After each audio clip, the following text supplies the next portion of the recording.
आज इस्लामाबाद में इमरान खान की पेशी है, जिस पर वो 4 दफ़ा हाज़िरी से इस्तिस्ना की दरख्वास्त दे चुके हैं और ठीक इससे 2 दिन पहले इनकी टांग में अचानक दर्द शुरू हो गया था। सोजिश भी बढ़ गई थी। शौकत खानम के डॉक्टरों ने मुकम्मल आराम का मशवरा दे दिया। कहा अगर आराम ना किया गया तो दोबारा ऑपरेशन करना पड़ सकता है। और ये मेडिकल रिपोर्ट बनाई गई अपने ही हॉस्पिटल शौकत खानम की जानिब से। खैर, अदालत की तरफ से आज आखिरी वार्निंग पर इमरान खान साहब अदालत रवाना हो गए हैं। इमरान खान और इनकी पार्टी पर एक्टिंग भी आकर ख़त्म हो जाती है।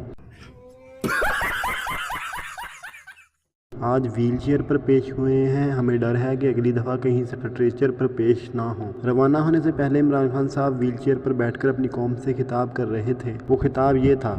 सबसे पहले कि जबकि मेरे पैर पे स्वेलिंग है, उसके बावजूद क्योंकि अदालत ने तलब किया है, मैं ये बताना चाहता हूँ कि हम अपनी अदालतों का एहतराम करते हैं।